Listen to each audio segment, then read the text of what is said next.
Nanti termasuk saya nggak tahu daerah Salatiga ini daerah mana, dia di Kuala Lumpur atau di Kuala Lumpur semacam. Ada salah satu perusahaan yang ini membuat perusahaan pelabuhan untuk dibuat batu bara, jadi semacam. Jadi saya pikir surat-surat sangat kita butuhkan, baik SKT, baik akte, semacam nggak mesti sertifikat, yang penting ada penjelasan status sebenarnya. Sebab kadang-kadang nggak diambil begitu aja.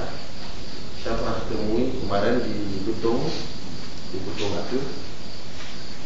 Biasanya sebelum ini daerah ini besar kali manfaatnya, masuk pihak ketiga, menyamar di sini semacam dulu jadi warga sini, dia beli tanah semacam. Kalau dia beli langsung akan mahal kalau masyarakat, tapi dibeli media ini. Ada salah satu orang dari Medan, dia Suwarno Gawon namanya, dia beli tanah sampai 9 hektar. Dia sebagai guru kontrak di SMP Butung Atu. Soal luar biasa. Seorang guru honor bisa beli 90 hektar, 9 hektar tanah, sangat luar biasa. Itu khusus lokasi pengoboran emas. Gitu. Tapi dengan harga dia beli 10 juta per hektar. Kalau Surya Paloh sendiri yang beli, otomatis mungkin 100 juta per hektar.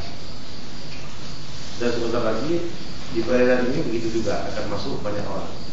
Jadi saya memberi solusi pada Bapak yang bagi tanah yang di pinggir pantai dimanapun tanahnya, ya silahkan ditanam pohon-pohon yang bermanfaat, apa durian, apa semacam, sehingga ada nilai bayar.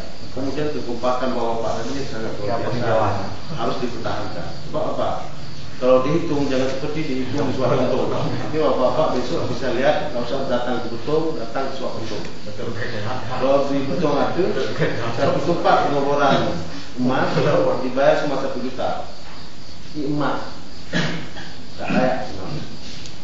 Kemudian di Suak Butung, satu batang pisang dibayar 15.000, satu pohon kelapa dibayar 50.000. Itu ganti, bukan ganti untung, Pak. Ya. Kenapa?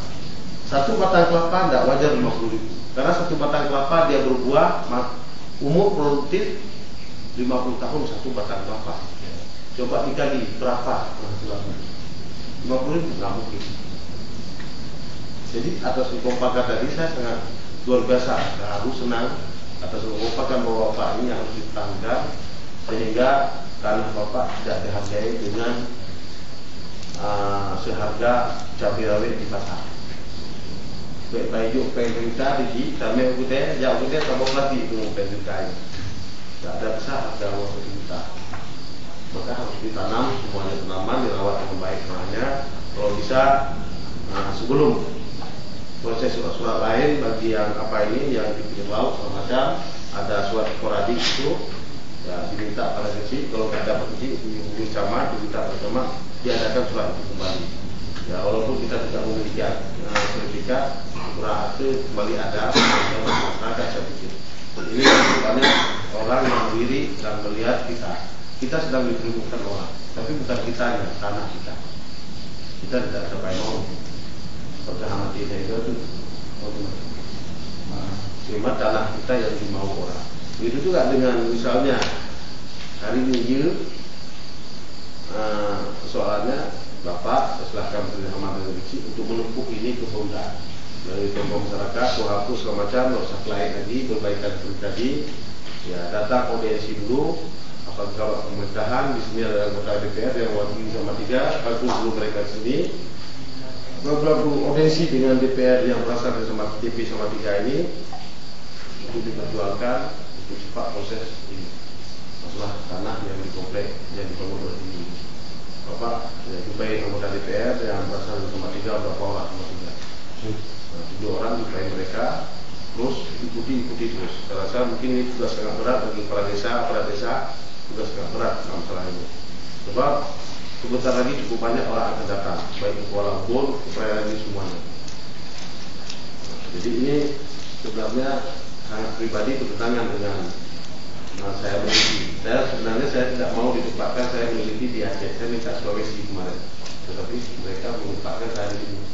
Sehingga mungkin agak kurang berbeda saya dalam penelitian saya. Sebenarnya nggak boleh saya kasih tahu di beberapa Bapak. saya tugas sebagai peneliti hari ini. Kebetulan saya tetap ditempatkan di Belabu, di Aceh Barat, Aceh Jaya, Tanggaraya, dan Aceh Tengah. 4 kabupaten yang harus saya teliti hari ini. Dan termasuk di Aceh Tengah pada PLTA. Malah saya tak pernah saya lihat seumur hidup saya kincir padi yang dipakai melalui air, karena mungkin air mereka deras, pakai mulai masa Jepang sampai hari ini. Itu nenek kakeknya punya dulu. Kincir itu cuma ganti lahar aja, minyak nggak pakai, selender nggak pakai, semua nggak pakai. Bisa digiling dalam 1 hari 1 malam 10 ton padi. Sangat biasa. Itu harus digusur karena ingin diberikan PLTA supaya dengan menghambat air kemasan. Investor sangat luar biasa masuk ke Aceh hari ini. Kalau Bapak, tanah Bapak ingin dihargai dengan semacam maksimal, surat harus ada, sekolah ukurannya, SKT harus punya, sekolah ukurannya. Kalau enggak, terima pembayaran menurut tidak ada surat. Tapi prosesnya, proses ganti Bapak tidak pernah menerima proses ganti laba dengan untuk. Oke. Kalau permasalahan itu Pak Dalil, kami jawab terima kasih. Cuma permasalahan ke depan tentang kehidupan kami di Kuala Lumpur, sementara kan tadi Pak Dalil telah mengatakan bahwa kami sebenarnya ini naik di atas Honda yang ilegal, yang tanpa surat ada identitas. Sekarang sementara kami Honda tersebut sudah kami duduki, sudah kami tempati rumah. Nah, cuma walaupun demikian itu memang faktor alam atau faktor situasi dan kondisi yang sehingga kami harus melakukan yang demikian rupa. Contoh dengan perumahan YU yang telah dibuat untuk warga Kuala Lumpur yang sampai ini dari 118 unit tidak satupun warga yang telah memiliki surat. Ya. Dan begitu juga dengan tanah yang sudah melahirkan. Jadi harapan kami jalan keluarnya kayak mana? Solusinya pun kayak mana? Antara selama ini mungkin tadi waktu pertanyaan Pak Jos tadi itu rumah itu siapa yang menempati? Jelas kami menjawab, sementara yang diterima siapa yang menempati rumah tersebut? Apakah kecil? Pernah kecil untuk menempati rumah? Ya. Coba dijawab. Ya. Nah, saya rasa begini. Kita sudah lama dalam proses pengungsian. Kondisi keadaan barat sudah sangat memprihatinkan. Dan itu adalah sebuah inisiatif dari masyarakat, dan kita bisa menahan masyarakat atas kepentingan kita. Itu jelas yang pertama. Kemudian menyangkut dengan masalah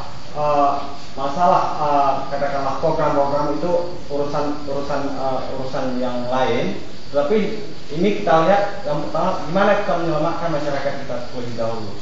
Nah, karena sudah hampir 3 tahun kita masih tetap di pengungsian, sementara orang lain udah pada rusak rumah bantuannya.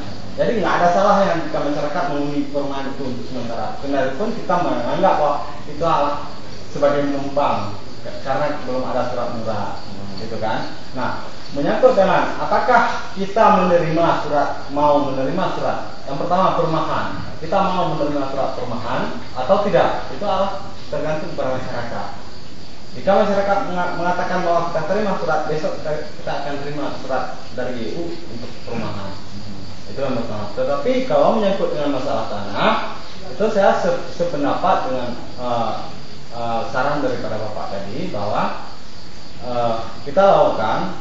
Yang pertama kita harus berebut di desa dulu, yaitu tokoh dan tokoh masyarakat, kemudian juga staf-staf desa. Kemudian merangkul yang kata Bapak tadi juga kita merangkul tokoh sama tiga nanti yang membantu kita, kemudian untuk mempertanyakan masalah tanah tersebut. Karena saya juga pernah menanyakan kepada gubernur tentang keberadaan tanah tersebut yang telah dibebaskan, tetapi bukan saya yang menanyakan, tetapi diwakili oleh Tengku Bahrum waktu itu. Tanah yang dibebaskan untuk desa Kuala Lumpur lebih kurang 4 hektar. Itu milik siapa? Prosesnya bagaimana ya? Uang dari BRR, pengurusan lewat Pemda. Sekarang kami menanyakan, sekarang Tengku Bahrum menanyakan kepada gubernur, tanah tersebut atas milik siapa? Pemda atau masyarakat? Jawab daripada gubernur pada saat itu adalah tanah warga, tanah masyarakat. Cuman tapi sampai saat ini kami belum menerima surat.